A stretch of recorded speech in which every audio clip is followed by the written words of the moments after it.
I'm good. Glad. The belt itself is made out of shells, mostly white, with some purple shells. Um, the agreement, the covenant itself, was formed in the early 1700s, and it was between the Haudenosaunee and the Anishinaabe, really kind of overlooking to kind of govern the sustainability of hunting grounds in a swath along the Great Lake corridor, all the way up through the uh, St. Lawrence River Valley. And if we look at it in a more contemporary basis, it's not as much about hunting grounds, but more the sustainable stewardship and uh, the peace and care and equitable use of resources. The belt itself has been at the um, Royal Ontario Museum, and I mean, there's certainly um, opportunities to look into that in a little more detail for anybody that's interested. Uh, but it is an interesting historic agreement with strong contemporary value for all of us. So this week we're talking about uh, inclusive knowledge mobilization, and when that started, when that topic began for a lot of folks, it was confusing because what we've really done is take a fairly broad concept around inclusivity and added that into knowledge mobilization, which wasn't always intuitive. And I think it's only apt that we look at the um, community engagement space or community-based research space for their leadership around how they're operationalizing this. So we're more than delighted to have Byron Gray and Talisha Ramsaroop joining us. They lead a small but mighty office based in the Jane Finch community, the Community Engagement Center. Our office has had the pleasure of working closely with them for a number of years. I just simply love what they do.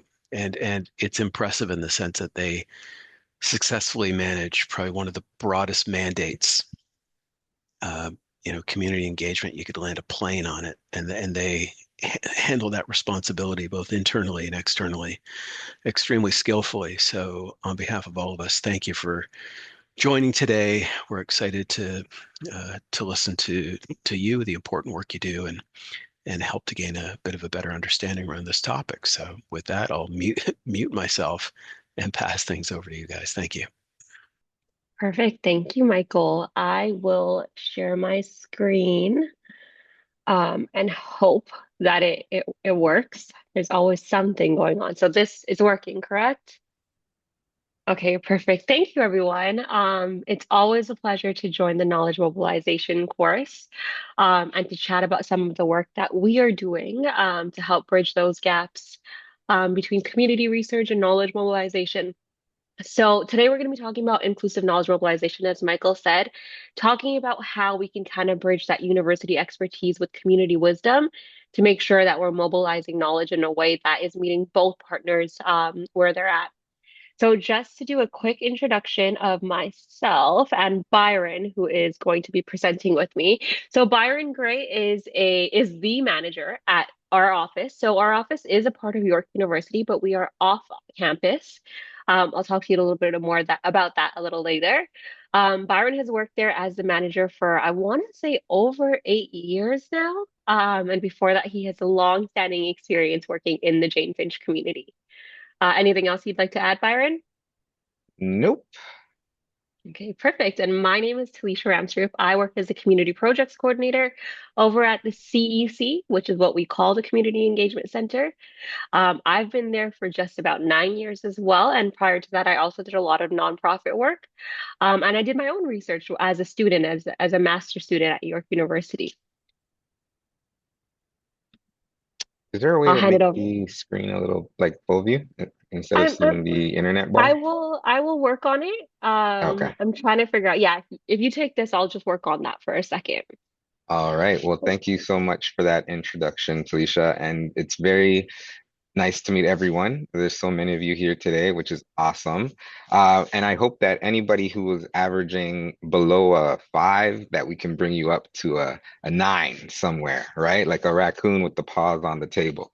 So what we're hoping to cover with you all today, time permitting, is that we're going to offer an overview of what the TD Community Engagement Center really sees as inclusive knowledge mobilization, and how do we put that into practice? Maybe drop some of the key principles that we govern ourselves with, and that we've built together with community, because we're always looking to center community voice in the work that we're doing. And so the first thing we'll do is a quick overview of our engagement center and the activities that we are involved in, some of our core activities, and then we'll move over into what inclusive knowledge mobilization is, and what does that mean, and why research, how it guides our research, and then what does inclusive no knowledge mobilization mean specifically to the community engagement center. So we'll dig down a little bit there, and we'll probably give you a couple of case studies of how this has been put into action so that you can visualize that, and maybe even reflect on your own practice and research that you'll be conducting. And we'd love to maybe hear from you in the end around some questions that you may have, or just, projects that you're a part of. And then lastly, I have one kind of sentence or question to have you think about um, in the end. So I think we can go to the next slide. Oh, you weren't able to get it, eh? No, I can't figure it out, and I don't want to stop the presentation. But I Uh, could while you yeah, do this if you'd like. Do you want me to? sure. Try those three Okay. dots on the side and see if you get anything from that. Okay, so you stopped sharing, but I can continue because I have the slides on my page as well. So we're just going to give you some quick background on the CEC. And what that is the CEC is located physically immersive into the Jane and Finch community. So we're right at the intersection of Jane and Finch on the northwest corner at the Yorkgate Mall on the second floor. So if you happen to be in the neighborhood, pop in, pay us a visit. We'd love to chat with you. But we've been here since 2008, and this is kind of a direct response from the university as one of the ways that they'd want to engage more directly and more meaningfully with the Jane and Finch community. Historically, there had been some uh, tensions around how we conducted research in the community, and how much involvement and mutual beneficial and or reciprocal relationships we had while doing some of that work. And so the CEC has kind of been a bridge between the institution and the community in order to open those lines of communications, build those relationships, and continue working and creating access points for both our staff, faculty, and students, along with our residents, organizations, and everybody else we consider within this community ecosystem. And so uh, outside of that, I think Talisha is going to break down some of what we do in terms of our programming here. But again, now you can see some of the slides that she's going through, talking about the background. But just to give you a clearer picture of kind of our work on two sides. On one side, we have the community, where we are heavily involved in the happenings of a community, right? So attending those community meetings that focus on health, education, housing, food sovereignty. Um, it's a gamut of an array of things that the community endures and goes through, that we try to attend and be supportive of. But here you'll see when it comes to research, we've worked with a group of residents, students, faculty to create what is known as the Jane Finch Community Research Project. And so within that, they've developed a set of ethics, principles, values that they govern themselves by, but also want to hold institutions to. And that's not just York; it's any institution, whether it's the City of Toronto or Rye, no, CMU or any of those other universities. If a filmmaker were to come into the community, they'd want them to adhere to some of these principles as well. But they also have developed a repository to house a lot of the work that has been done in the past so that if researchers are coming into the community, they don't have to duplicate, but they can enhance or use past research as reference points.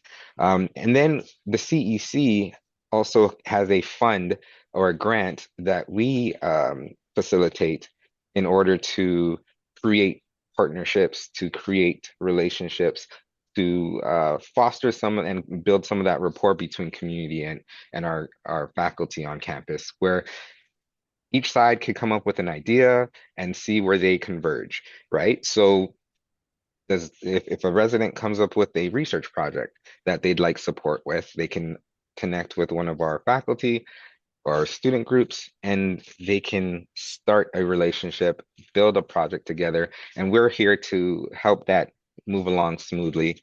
But hopefully that is a seed that's planted that then grows into something larger beyond our involvement.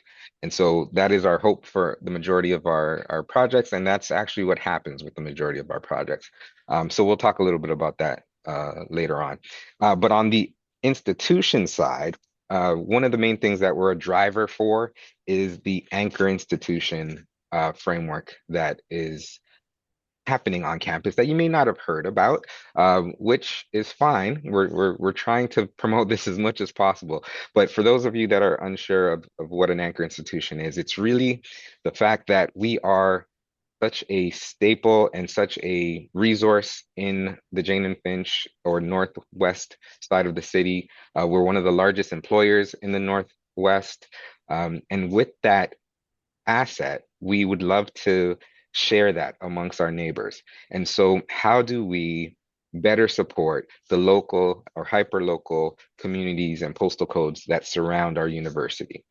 So, it's kind of a community wealth concept, right? So if we're doing well as a university, our neighbors should be doing just as well. So we focus on things such as hyperlocal employment, looking at social procurement. How do we spend our dollars? Where do we spend our dollars? How do we support equity deserving groups to access contracts, to have opportunities to be vendors in our campus? How do we work together? Volunteerism, all of these other pieces, but we are trying to be an anchor in this community and want to ensure that people are aware of this and ensure that we're all kind of coming from that frame of mind as we purchase, as we work, as we connect. And so you'll learn more about that on another show. But right now, I'll move over to the community of practice, which Michael, Johnny, and I, and a few others sit on and continuously put on events or sessions where we focus on community engagement. And what is that about? The highlights, the lowlights, and everything in between. And so if you are interested in that, please shoot Michael Johnny a message so he can connect you to the listserv because there is one coming up very soon. And lastly are all the the committees that we sit on and collaborations that we do on campus in order to keep that tie of what is happening on campus and how does that reflect within community and what are the impacts that we have as a campus on the local community. So I will leave it at that at a high level because we don't have a lot of time. So we can move on to Yeah, the next slide. perfect. Thank you so much, Byron. So, as Byron talked about, one of our main roles at the CEC is to help facilitate better relationships for community-based research. So, we really want to encourage community collaborations between the academic institutions and the Jane Finch community. And the reason why we focus on this is because we know that communities like Jane Finch that tend to be heavily racialized or that tend to be equity-seeking communities tend to be over-researched. So, these communities do get tapped on a lot. And there ends up being a lot of knowledge extraction, right? So a lot of research going into the community. But what we've also found is a lot of the times, even though academics are doing research in the communities are not necessarily reaping benefits from that research. So they're not necessarily seeing an output. from that research that's benefiting the community in a meaningful way. So the CEC really pushes for community-based research, which is research that starts with community, research that's co-designed, making sure that is relevant to community, making sure that it's ethical, and that the researchers are grounded in experience and really, really, really interested in committing to long-term relationships and building relationships with the communities that they are working in. Um, us as a CEC, we're here to help facilitate those relationships. Here to help bridge that gap between the academic institution and the community. So if we have a community member that comes in saying, hey, Talisha, we noticed that there's such a gap in how much access to medical or how much there was at one point where they were like community members were like, hey, there's nobody talking about the fact that everybody in Jane Finch is still going to work in COVID, right? Like our residents are still taking the bus. There's no work from home because they're all frontline workers. And so that was a really interesting point because we were like, okay, we need to look at how to do some research about this, right? So then how do we then take it to the academic institution and say, listen, this is something community is seeing. Do you guys have any folks that would be interested in doing this research in collaboration? So that's our role. How do we facilitate that collaboration between the community and the university? And as Byron mentioned before, we do this in many ways. One of the ways is we work with community groups like the Jane Finch Community Research Partnerships to help them kind of establish their role. Byron and I are also working on a couple documents behind the scenes that can better guide how community-based research is done, and then ensuring that we're there to make those connections. I'll hand it over to you, Byron. All right. So jumping into inclusive knowledge mobilization, one of the things that we like to look at from our lens at the CEC is the process of actively involving diverse community stakeholders in the creation, the sharing, and the application of knowledge, right? So this approach recognizes the knowledge is not solely generated within academia or within research institutions, but it's also produced through the lived experiences and expertise of perspectives of the individuals in the community. So we always try our best to encourage researchers to realize that they are not the only experts in the room, right? There is a lot of value that comes out of community members who are living this day to day. And so what else this is about is it's ensuring that everyone also has access to this research and the findings so that they're not stuck behind paywalls or logins that individuals who are involved in this research don't have access to, right? And because sometimes they want to use the same information for their own creative and positive change. Secondly, it's about recognizing the diverse perspectives and needs of these different communities. There isn't really a cookie cutter approach to each community that you'll work with.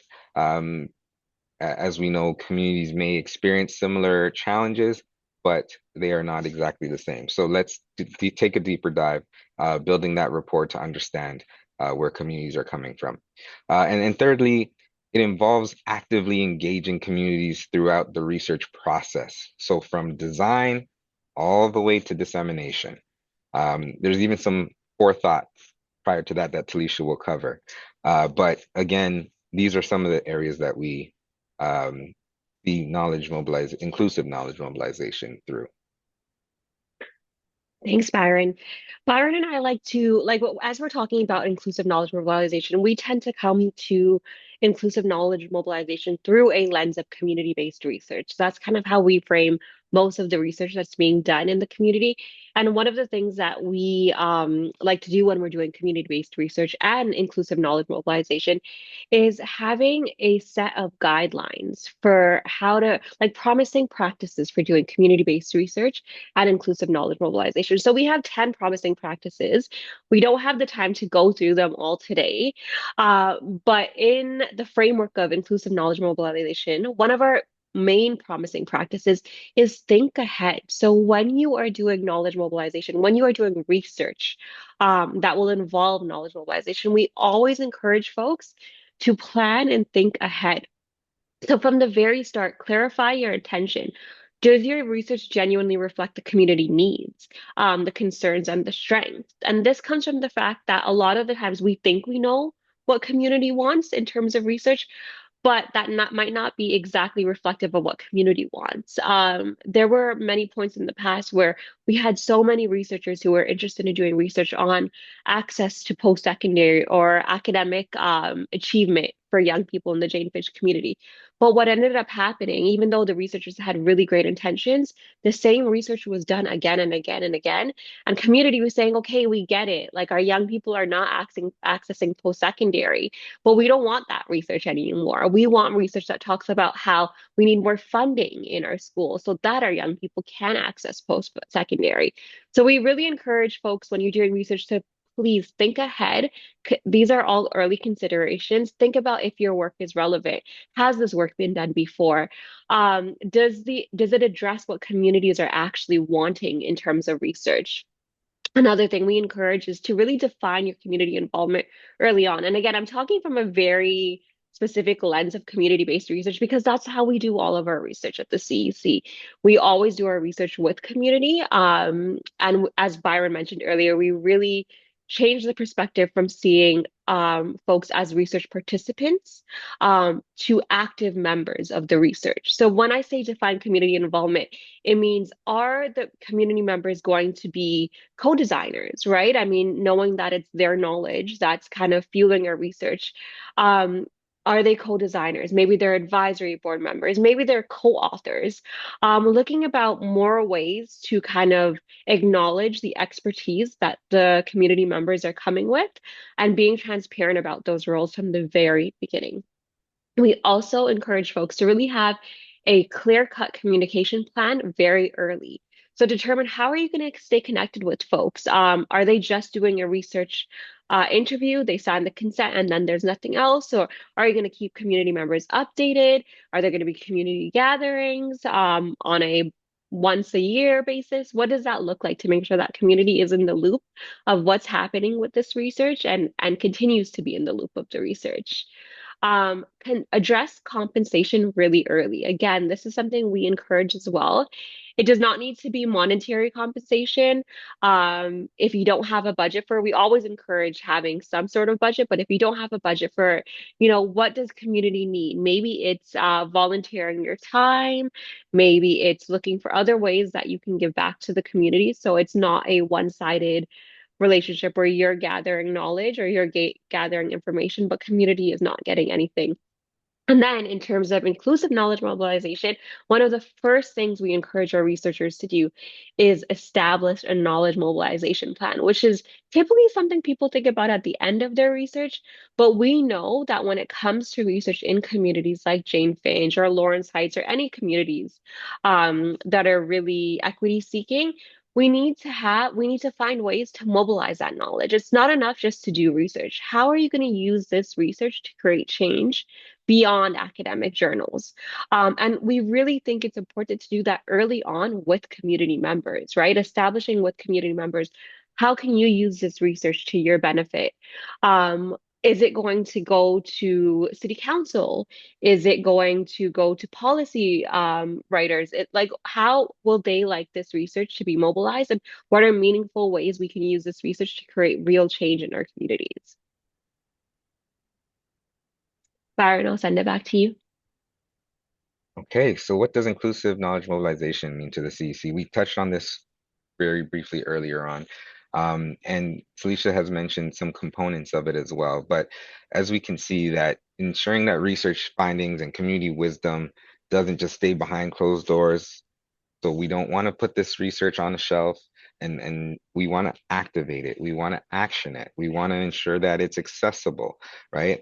And what does it mean to co-create knowledge with communities and not just about them? So we've done projects that focused on working with and not without our community members. And that is a big sentiment that a lot of our residents speak to on a regular basis, that they want to be involved at all levels of a research project. And so Talisha talked about things you should think about ahead, but the things we should actually do is start building a relationship. go out into the communities before you even think of your research question, before you think of applying for funding. Go out into the communities with the population that you're hoping to target and find out what life is like for them around those areas, right? Because a lot of the times we come in with a preconceived idea of where we may want to do our work. And then after quick conversations, we find that we should probably be taking a different direction or focusing on a different subject matter. And so co-creation is extremely important for community members. And this helps shape your research questions, as I said. It helps shape the methods that you'll take and we'll end up producing in the end, right? And to ensure that those things remain relevant. Um, Sometimes your community partners could be your biggest advocates to get policy to change, to have your papers published and really out there. And so creating, so that's one thing around co-creation. But when we're talking about the accessibility piece as well, we want to ensure that knowledge is shared in a format and language that is genuinely accessible and meaningful to people that it concerns. And so this, we a lot of the times, again, as academics, we write for our academic community, right? And so when we're putting these articles in journals or in other types of publications, sometimes we forget that when we're disseminating or transferring this knowledge to the public, that we have to change how it's delivered, right? Not only in the kind of lexicon that we're using, but also in our methods of dissemination. Sometimes it might look like a festival. It might look like an art exhibit. It might look like anything. So I'll give you an example of one thing that we saw that was extremely impactful for our community. And I'm trying to keep this as quick as possible. So Joel Ung is a professor at York, or he was a professor at York University, who did amazing work within the Jane and Finch community. And he worked with a community organization called Fir Grove Learning Center as they started advocating on behalf of residents who were losing their homes due to gentrification and the under maintenance of Toronto community housing. And so they developed a virtual reality um, exhibit of what this community looked like before it was demolished. And it also included the future vision of what residents wanted to see once it was reconstructed, if it were to ever be reconstructed. And we were able to put this in an art gallery, and people were able to put on this headset and experience what residents endured and or where they lived and the experiences they had and the vision they had for that future community. And so something like that was such an interesting and nuanced way to um, provide this knowledge mobilization.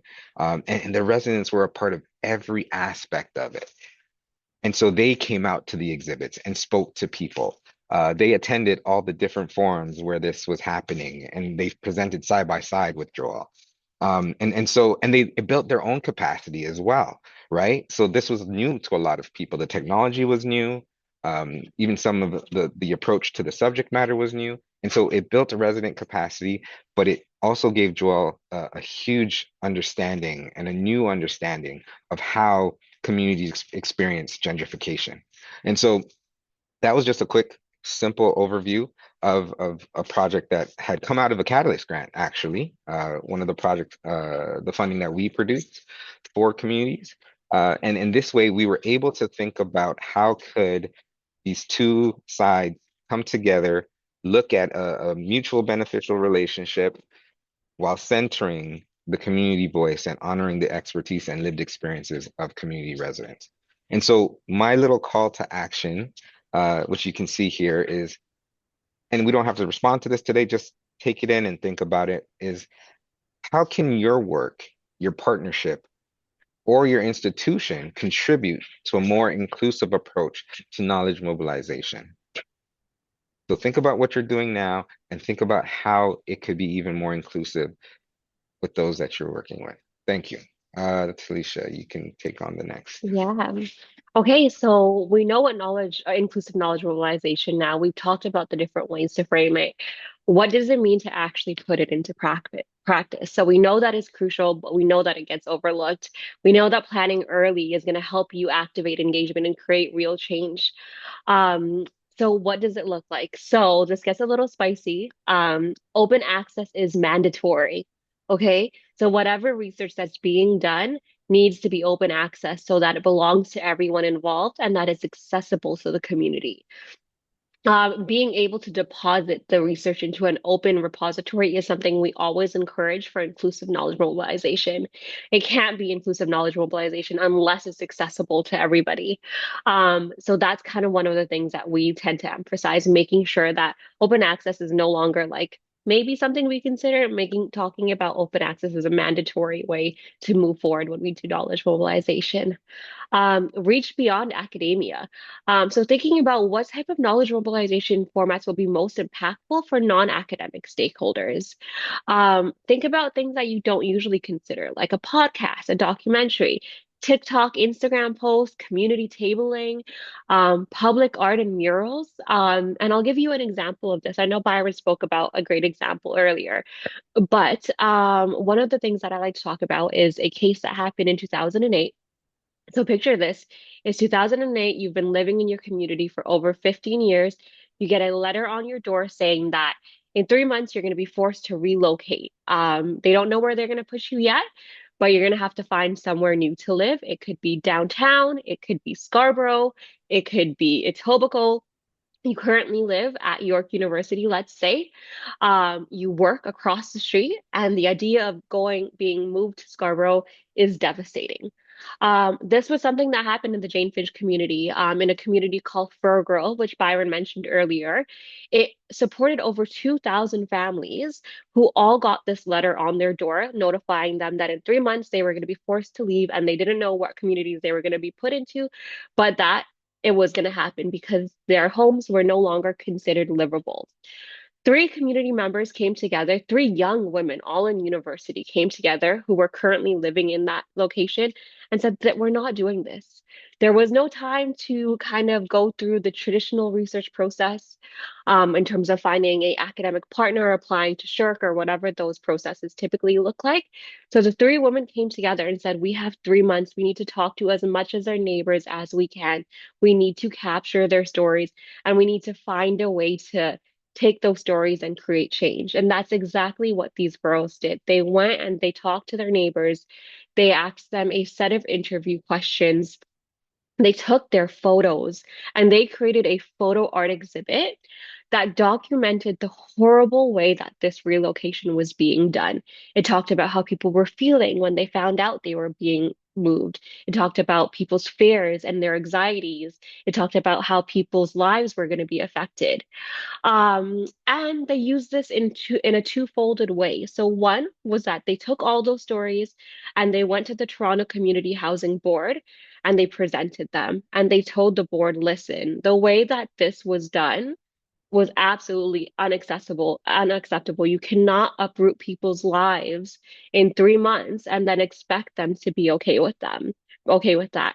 And then on the other side, in order to really honor the stories of community members, they printed all of those photos and they printed all of the stories and they went to Jane and Finch Mall and they asked the folks there if they could have a living photo exhibition. And for 2 weeks in that mall, people were able to come and read their stories of their neighbors and of themselves and see what it looked like to have those stories captured. This was such a great case of knowledge mobilization. It got media attention. The photo exhibit got more people aware of what was happening in Fir as well as the traditional policy forum, where the report that those girls they wrote a report as well as the photo exhibition was sent to the board of Toronto Community Housing and forced them to rethink the way that they were doing relocations. So it wasn't traditional. It wasn't send it to JSTOR or send it to an online journal article and have other academics read it. It was let's make this research up and front for everybody to see, and let's make sure it creates real change. And they continue to do some really cool stuff with it. They were creating Instagram posts with the stories. They were really able to mobilize that knowledge in such great ways and in such an incredible way that created change. So that's what we mean when we talk about making knowledge mobilization inclusive and putting it into practice. The other thing that we tend to mention is establish advisory structures. So create a community advisory board or committee that can offer you guidance and feedback throughout your research project. Sometimes we as researchers think we know what is cool. I always think I know what's cool. And then I talk to other folks and they're like, okay, nobody uses Twitter anymore or whatever it is, right? So it's always good to have a board or a group that can help guide you, that can help provide feedback to your research project and really let you know what's going on the ground. A lot of my work is very youth focused. And like I said, I always think I'm still young. I think I know what the youth are into. And then when I talk to like young people who always I go to for feedback, they're like, Miss, nobody wants to see your PowerPoint presentation. Put it on Canva and make it into a game, right? So it's always great to have advisory structures that can help guide your work, and really provide some guidance for you. Well, Okay, that, you know when they call you Miss, that is yes, I when you're no longer in the youth category. Well, yes. Yeah, so that is, I know we want to leave some time for questions, but that's kind of how we frame the way we do inclusive knowledge mobilization at the CEC. Really ensuring it's adaptive, it's reflective, it's willing to change and willing to look different, based on the work that we're doing, the research that we're doing, and the audience that we're hoping to reach. Both Byron and I, our contact, our emails are on there as well as our LinkedIn, and we've also put the CEC website on there as well. The principles I mentioned earlier, the 10 promising principles for doing community-based research, it's not on our website yet, but it will be soon. So if you're interested in that, we'll probably have it up there in the next month or so. Thank you. I'll stop sharing. Thank you. So what? Well, there's a million things I love about the two of you, and this presentation that you've done for us for all. Every single time I learned something new. Every single time. So, and maybe I was just listening to understand a bit more about that story, but I think that really kind of grounds how inclusive knowledge mobilization can walk and talk, right? Especially because it takes it out of the abstract, kind of grounds it in action, especially from a community perspective, especially from an advocacy perspective. So that is totally awesome. We'll open things up now if there are any questions for Talisha or Byron before we get into our little breakout groups.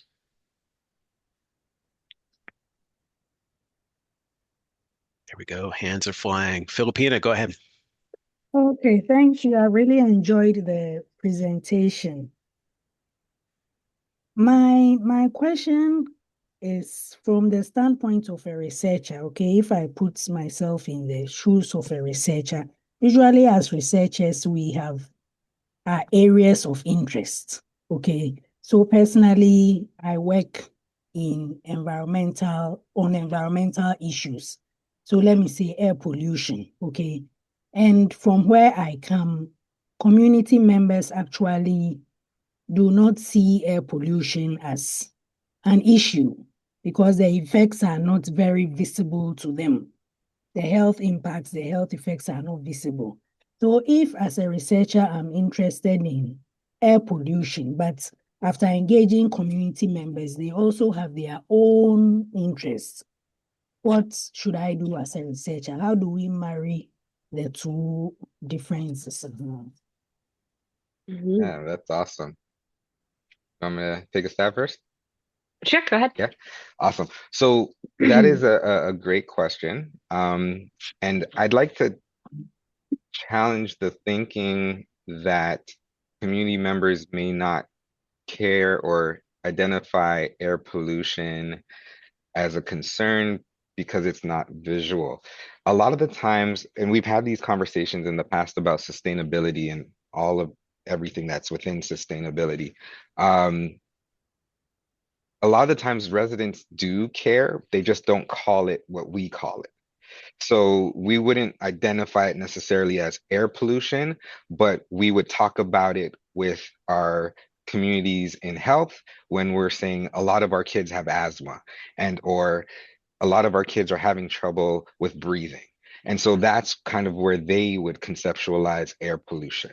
Um, or they just name it differently. And I think again, when we're talking about being immersed in these communities, it's not us bringing our terminology to the table, but asking more questions around how do you see air pollution, right? Mhm. And I know it's difficult maybe to say, then where do I start? But there are community health centers that are dealing with a variant of social determinants of health, and Mhm. environment is definitely one of those. So we can start our questions maybe at that level, asking them how do residents interpret or see air pollution as a challenge or an issue, and kind of just dig deeper and go from that way. So yeah, I would just say kind of looking at it at from that angle.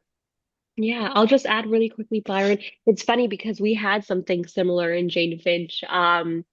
Around like Jane Finch has one of the lowest qualities of air pollution and one of the highest rates of young youth asthma. And it wasn't something that was initially people were aware of.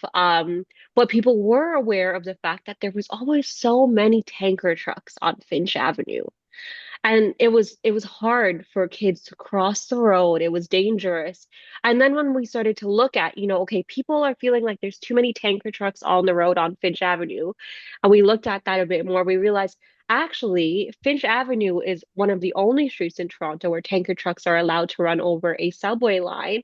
And also the amount of tanker trucks in the community actually has a direct link to why there's so much asthma in the community, and the air pollution. So it ended up being, it was just parents who were concerned about their kids crossing the street and the tanker trucks, and leading back to actually, this is causing asthma in our community. So it was looking at it in that framework, and they had a working group called the Jane Finch. Oh man, what were they? There was like the Jane Finch, it wasn't Food Justice Network, it was the Jane Finch. It was one of the community networks, like the groups that came together to meet to talk about different things. And they ended up looking at that and really putting a lot of effort into figuring out what their process is, to kind of combating that.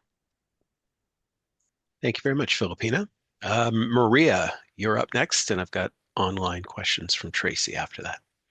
Thank you so much for that amazing presentation. I love community-based research. It's one of my passions, and this comes from a way I have a background in anthropology, and one of the things that they always tell us, it's like if we do the steps of what you mentioned of going into the community and asking what would they like to be researched, which is the best practice, but then how what, okay, this is a complex question, sorry. What takes priority? How are you the one that is like, I know you're not the one that decides, but how can the community come together in deciding what takes priority? That would be the first one. And second, is we are taught into not falling into the savior researcher landscape, because sometimes in different communities, whenever like this is again all colonialism embedded into it and like the power dynamics of research within itself, right? um and sometimes the communities don't get the answers that they want from research itself because it depends on what it's being conducted and how it's being conducted. I wanted to ask, how have you managed before that has happened to you before, or if you know any ways of how to navigate that situation? Yeah, thank you. Thanks, Maria. I think, yeah, and okay, so I'll start with your second question, because it's something that we deal with a lot, right? The savior complex, especially in a community like Jade Finch, where you get money to do research in Jade Finch, right? Like there's a lot of funds attached to it, right? But how do we mitigate that savior complex? And one of the first things we kind of start with is really acknowledging that the knowledge from the community residents, the community participants are the experts, right? And that's why we really encourage, looking at different ways to engage community members in the research. And rather, it's having them listed as a co-author. Like every time Byron and I do research with community members, we talk to the community members to say, listen, would it benefit you at all to be listed like as a co-researcher or as a co-writer on this research project? Um, or, you know, would it help their resumes to have it on there, right? So really redefining that research participants um are not active, that they're just kind of like passively there to give research, and redefining it to a way to say, no, they are active part of the research. You know, they're contributing, they are the experts, they are the ones who are kind of leading the research. So that's kind of one of the ways that we kind of look at how to mitigate that power relationship. I mean, it continues to exist. Once we're in academia, it's gonna be there. But another thing we do is just making sure that we're consistently reflecting, right? Have check-ins planned, scheduled regularly to say, is this still working, right? And acknowledging that consent is not just a one-time sign, right? Are we re-acknowledging if that consent is there based on how the research is going? Are people still open to this? Having those check-ins regularly throughout the research process so that there's regular consent check-ins and regular points of contact where you're seeing, you know, is this still going how you expected it to go? Or if it's not, what does it look like that we readapt or reevaluate?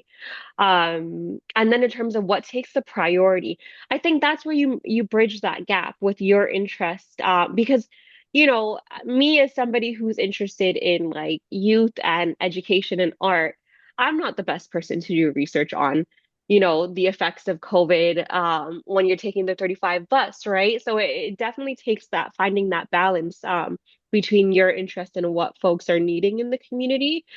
um, so yeah, I think what takes Yeah. priority is finding community members who are interested or passionate about the same things that you are, and finding that Yeah, balance. Byron, absolutely. sorry. I agree with what Talisha is saying. And um, just remember a lot of the times, and I can only speak to this community at this moment, but a lot of the times this work is already being done, right? And so it's really figuring out what residents, what groups, what grassroots groups are already engaged in this work that you can enhance or support. And that's where your interests will kind of synergize and come together. So that's on one side. And I know it's not always the easiest to find, but that's what we're here for, to help make those connections. All right. And then to your second point, there was this quote from Leela Watson. She's an Aboriginal Australian activist, visual artist, and educator. Um, and I heard this a long time when I was a young person, and it's always stuck with me. It says like if you come here to help me, then you're wasting your time. But if you come here because your liberation is bound up with mine, then let us work together. And that was the quote, right? And that's how you avoid the savior complex, because you're not here to save people, but because you understand or experience that the challenges are a communal responsibility. And so I think that's the piece that we're talking about. Be involved in that community, shop in that community, play and live in that community if you can. Engage with it as much as you can before your work starts. And that's where you'll be as a support and not as a savior. Thank you very much, Maria. That was an excellent question. I know I've got questions in the chat earlier from Tracy. The first one, are organizations like the CEC common in communities, or are they lacking? So the CEC specifically, like we are part of the university that is grounded in community. So there are a couple community engagement centers like ours. There's one in Surrey, there's one at McMaster's, TMU has one, U of T has one. So there are a couple, but it doesn't need to be exactly like CEC, right?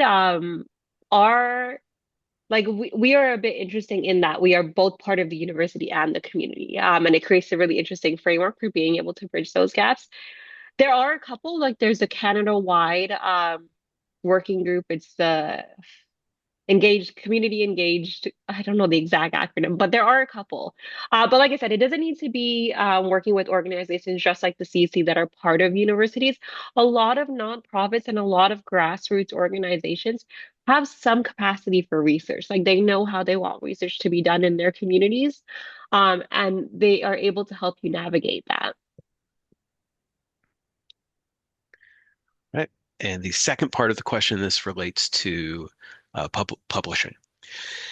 How do you respond to researchers when and if they express concerns regarding barriers to publication if the research and project isn't done in a certain way? In the context here, this is Tracy's words. I attended a community symposium that mentioned there are challenges with publishing community engaged research. Yeah, that is a great question. And it digs a little bit deeper than the surface of should I do it, should I not, right? Like it is one of those things where, in my view, if your community partners, your stakeholders do not want you to publish the work that you worked so hard on together, then it just doesn't happen.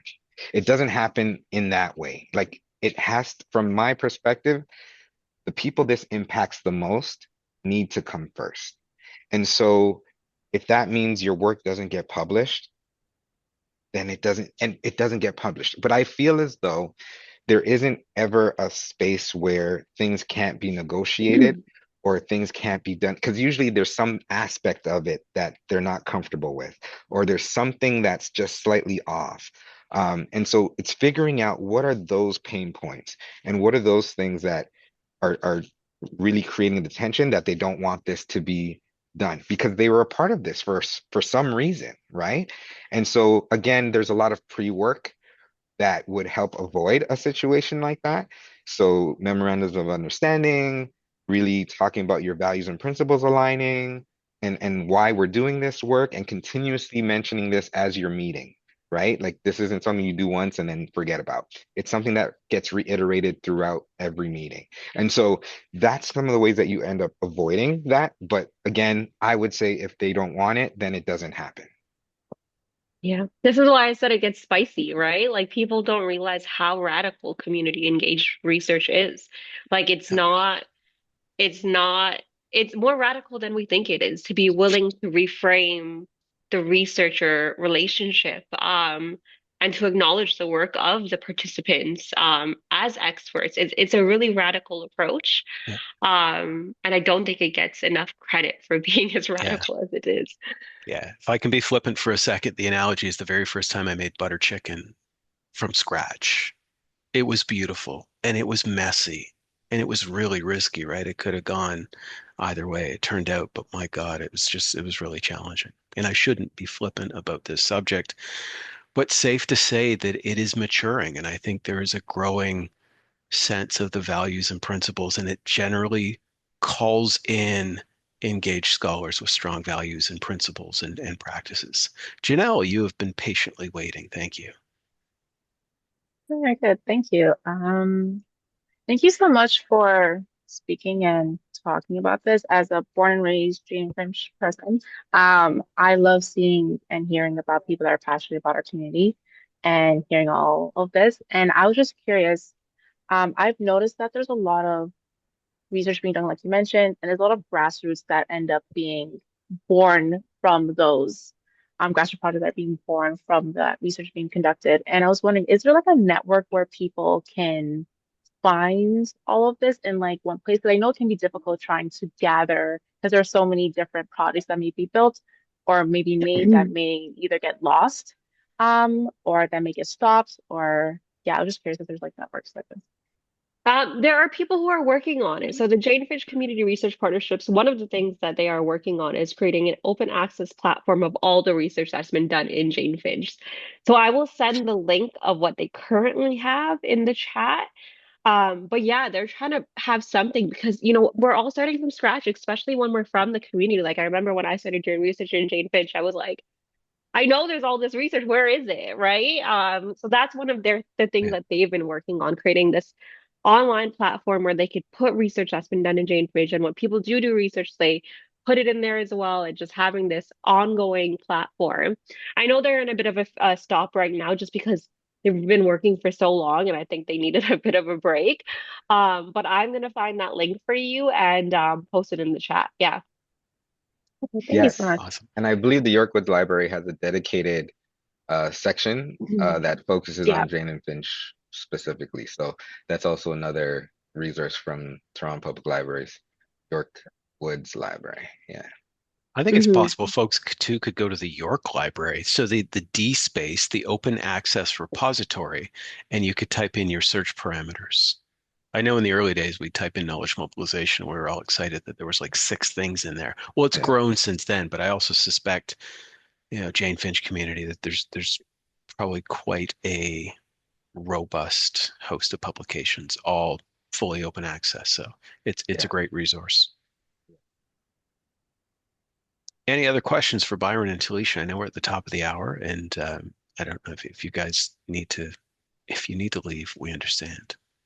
But if you had a bit more time, if there's any other questions, let me just see if there's anything in the chat. Poor participants, they're learning in real time how I overuse the chat room, like a stream of consciousness. Oh, Talisha posted those links. Thank you. Yeah. And I think back to another person's question around other CECs or other community engagement centers. Um, there are a few, as Felicia mentioned, but I think what is very unique with ours, after meeting quite a few of the other centers, is that our center has employees and staff that actually come from this community, right? So Talisha, myself, Tessa, we were all residents or um, born into this community. And so our connection to this community while being employees of the institution, it creates a fine gray line or a gray line between things sometimes, but it also creates a lot of the passion that you hear when we're talking about the community. And so um, that's kind of probably where you're hearing it and feeling it when we're speaking about the work that we do. It is so connected to who we are and our identity. So, yeah, that doesn't really happen in the other centers. So, just saying. Yeah. Last call. Any other questions? Well, listen, Byron and Talisha, on behalf of all of us and our entire cohort, thank you so much for sharing your time and your expertise. Congratulations on your success too. The insight around the scope of your work, but the success you're having in your community is really inspiring. Thank you very much. Thank you for having us. Thanks, Michael. Thanks, Brandon. Thank you Pay guys. us a It was visit. amazing. That's right. I Thank will. you, everyone. Take care. Take All care. right. Thanks. All right, gang. We've got probably a bit more of an abbreviated breakout room, but I think with the energy from today, for those that are able to stay, I think it could be really good conversation. So we'll queue up the breakout rooms and we'll post the question in there. Let me see if I can pull it up, Brandon and I, with our just-in-time management approach. Got You this. got Yeah, let's see. it. Okay. So, around inclusive knowledge mobilization, what is one thing that you learned today? And what is one aspect of this where you still have questions?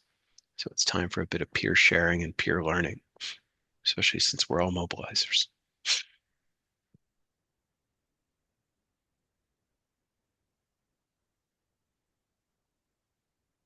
All right. We'll see you in a bit.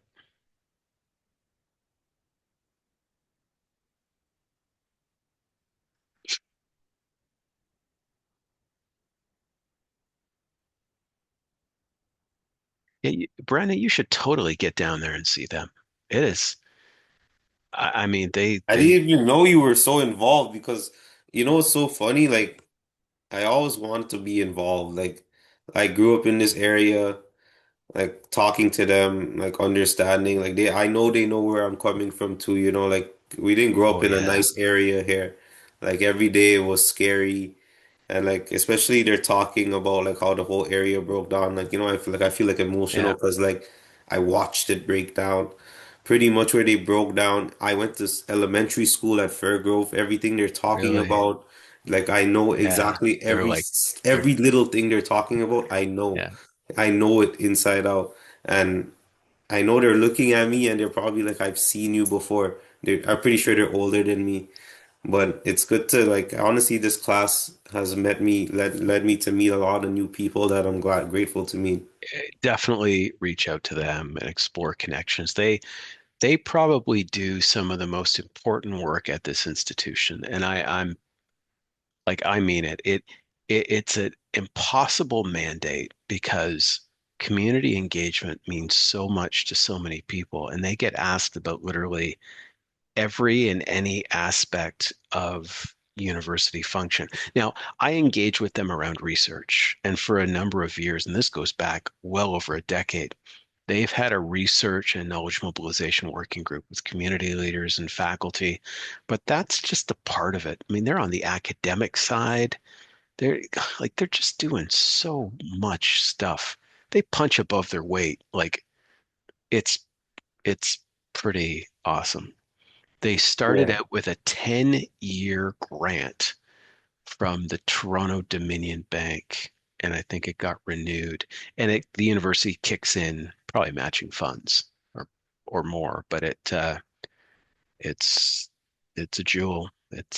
And it's been a real eye opener for me around it because a lot of my work in the early years we focused up in York region, and that was just a strategic. The VP at the time, it's like, you're focusing north. And I'm like, okay, that's cool. I mean, I don't care. I don't know. But then there were opportunities to engage with the CEC. And I'm like, well, this is where the magic's happening. This You gotta is talk to them. yeah, it A oh, lot of things have 100%. happened in this area, especially the building where the mall they work at there. It's supposedly supposed Yes. to be closing. No way. Yeah, they wanted to build condos. Of So course. pretty much they opened up an LRT right across the mall. I'm not too sure if you've been Yeah. around here a Oh, while. yeah, now I don't travel across Finch that often, but I've been to their office a number of times, and all I've heard is that whole Finch line has been a flaming disaster forever. It'd take like 7 years for them to get that done or something. I can't like honestly Could be more. like it's it the thing about it is like it runs into my street. Oh, no way. So like sometimes I have to wait for it to go and pass and stuff, and like the Crazy. lights are like and pretty much you're stuck at the light for like 5, 10 minutes. Right. And that's the worst thing because this thing is supposed to be to speed up like transportation, but it's very slow. Yeah, no, there's no doubt about it. It's hard. And yeah, our climate You doesn't know help. what I don't understand is like this is one thing I had very I see it. I even still don't understand it till today. They have the LRT that stop at every stop that the bus stops. So why are they still running the bus where the LRT is running? Just let the people take the LRT. So make the LRT more of an express where you would have, let's just say, 6 stops instead of Oh 40. yeah, or change it up. Right. Like And allow instead the of bus running it the same thing. allow the bus to make all the little stops, but the LRT Yeah. can go boom, boom. That feels like it'd be a better idea, but Because I pretty don't know. much at like the bus stops at every intersection. And Crazy. every intersection from like Jane and Finch up to like Highway 27 has a LRT shed and Wild. like in the middle, so you know where the hub is. That's how they built it. Jeez. Um, so but then they still have the bus running. Yeah. That's I don't know. Can never I don't know. understand decision making sometimes. Just hurts my head. Yeah, planning and how they did it. Yeah. Sometimes it just questions me. Like I'm I not. I very much appreciate York University subway because I remember when I was a student, even to when my mom was working here, and I used to come with her, and they were building the plans while I was in high school, and then right. coming here as a student, the subway didn't finish. It got delayed and delayed, but at least they finished it, and it's running Right. very smoothly to me. Like there's no complaints. I hear you. Well, hopefully it will work well. I mean, good Lord. No, So like me, I don't want to have to drive. Like if I could just jump on the bus or the train and go where I have to totally. Yeah. go, I'll Yeah. jump No, on it. But it's just so much things. Like my fiance, her family, they live in Brampton, like pretty much all the way like the end, like by Mavis and Chincoosea and Williams. Yeah, So we take the GO train, and the thing about that is the GO train only there's only like two trains on the line for from yeah. Kitchener to there. It's hard the minute you get outside of Toronto, the infrastructure. Like I now where I am, there's trains heading downtown every half hour now, all day. Hmm. That is a that like back in the day when I was your age, there was like 4 or 5 trains at rush hour, and then you'd have to take a bus to go downtown. And that was the worst because traffic was still pretty crappy and it just took forever and it was awful. Yeah. Yeah, That's yeah, totally follow up with them. They're I know, I most definitely will. I've I just been so crazy busy. I have to help out with events all over York. yeah, Um, yeah. It's that I'm just damn day. trying to make sure that I can showcase that my job is relevant and Yes. continue to show it. Yeah. So, That uh, that damn day job of yours gets in the way from all the yeah, things you'd no, like to do. yeah, no, for sure. Like I would love to go visit them, but I would be at work during the times they will be there. Well, one option is maybe you could work there. I know. Hey, welcome back. Hey, I think we finished talking and we figured maybe there'd be more discussion in the main room. So, we're Yeah, we just can go ahead. I think the next group is still talking, but we'd love yeah. to hear what you guys spoke about. oh, that's okay. Yeah. We can wait for the other group. We don't want to rush you guys along. Yeah, we're talking transit in Toronto. It's yeah, so that's it. We're also talking like about the group because like I am myself a Jane and Finch. Like I grew up here and I was born here and went to all of the schools and I kind of seen how the area has gone from what it is to what it is now. Yeah. So kind of we're just talking about how I should get involved and head over there and visit them and I very Well, much will do. so how many days are you on campus, Brendan? Are you like there every day? Are you like a 5 day a week guy because of your work? Well, to be honest, I'm there like Monday to Friday, and Right. ultimately, like I'm supposed to be working from home a couple days, but it's whenever they like if something is needed to Okay. be done, I'm there. Like I'm always there. I Because don't like letting people feel like I can't be there or I'm not well, available for them. because one thing you might be able to do is talk to Byron and Talisha and see if you could work there a day a week. It's like full York setup, right? Like you've got I live a 5 minute walk from the mall. seriously like Yeah, and you're still like you get all the Wi-Fi perks, right? It's like the I full know. Air York deal. But you get a sense of, especially if you did that for a while and just get a sense of their cadence and what they're going through. I don't know I how won't often even they're there, but I won't lie, like I when I go to the mall there, the only time I go upstairs there is to go to they're right next to the dollar store. And yes. I'm honestly kind of scared. I'm very scared. Like I don't want to just walk in and say, "Hey, I'm Brandon. Nice to meet you guys." Like, Oh, I well got to meet them now, so now now I you can go know meet them. them. Yeah. Yeah. Brandon, what's your role at York? Right now I'm working as a like manager of research services. Oh, okay. Okay. Yes. How are you working at York as well? I work for the Global Strategy Lab, which is kind of a think tank associated with York, but I'm actually in Ottawa, so Oh, okay. Oh, um nice. I know of Toronto. Been there a few It's great times. to have you here and have Oh, people from different cities too. How's Ottawa? it's good. It's good. Is it cold?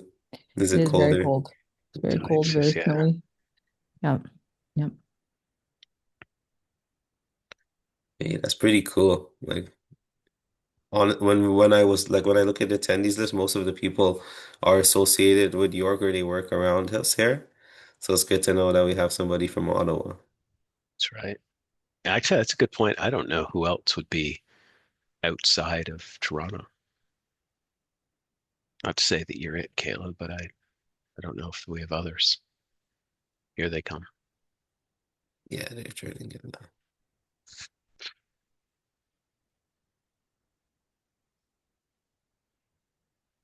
All right, welcome back, everybody. So based on like you guys asked some fabulous questions, I'm curious to know how your breakouts went and what you guys chatted about. Is there any lingering questions? So I don't know if anybody from the first group wants to share. I don't mind sharing. Oh, I don't even know if I was for the first group, but No, no problem. Go ahead, Maria. All No, good. no, no, it's okay. Go ahead. I think we had a really good, really rich discussion, and Jasmine brought up this point that I think led us into the whole conversation of what we learned today. Was about the creating advisory group or like a council or like a research council group with the community and being intentional about it, including others' voices, and being conscious that you have to equate academic knowledge with the knowledge of the community.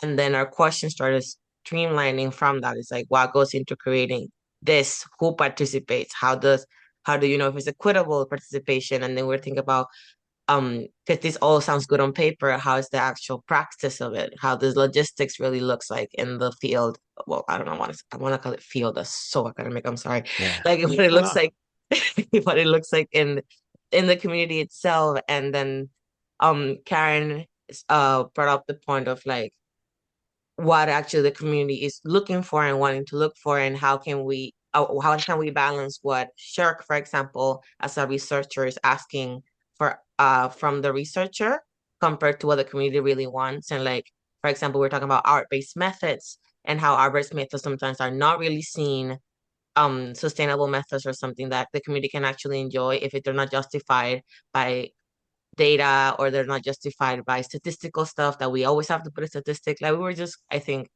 complaining about the whole academic ivory tower type of system that we Yeah. have. But I think it just brought up a lot of questions, and brought me a lot of questions and thinking how truly involving community is a way out of that colonial standard of research, right? And that transitioning away, you know? 100%. I mean it totally does. It creates this degree of authentic, meaningful engagement. And now your questions about the about how I wouldn't be surprised if Byron or Talisha had examples of governance structures, like if like literally like a template that they could share for consideration. I think like anything in this space is more in the guideline or framework space. There's nothing to the letter of the law, and I think there's ways to borrow and adapt it and make it useful. Um, that would be my recommendation. I can also um, I can take a look within the community-based research Canada community as well, Maria. If this is something that your group, like if there is a direct purpose around this kind of inquiry around a governance model or frameworks, I'm happy to do some digging. So you guys can just let me know. Sounds good. Thank you. No, no problem. Thank you. Anything else from your group, guys? I will pass it over to the other group then and see how your conversation went.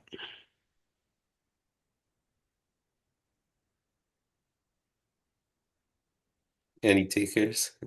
I don't want to speak on behalf of the other two, but I think one of the questions that came up when we were discussing was how to apply this in an Indigenous context. And it was spoken about briefly, but that was something that I was definitely struggling with is there's I think there's a baseline kind of nuance that was discussed today, but then when we're talking about kind of historical context and then Yeah, cultural context and like there's so many more layers, and I think I was just trying to unpack what that would look like in practice. in Uh, the chat, Kayla, I shared a document. It's on the Knowledge Mobilization site. If you'd have to look for resources, and it's there. There's a bunch of links, and it's the bottom one. But I shared a Word version, and it's meant for researchers that want to engage with Indigenous communities, and it goes through a whole host of questions. But I think you're spot on, and this isn't to diminish um, community engaged scholarship, but I think with Indigenous communities, there's more, there could be a bit more to it. Certainly history, politics, and the cultural components. Um, and I think there's a little more considerations. And it was especially so when somebody asked that question about publishing.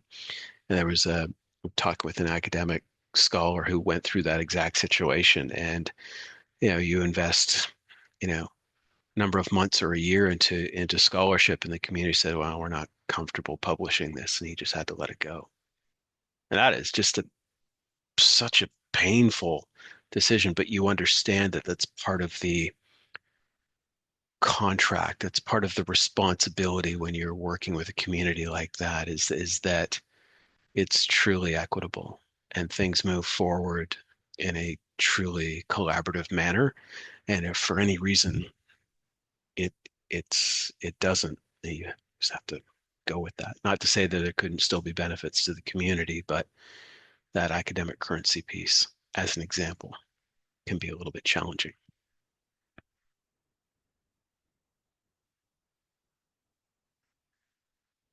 Anything else?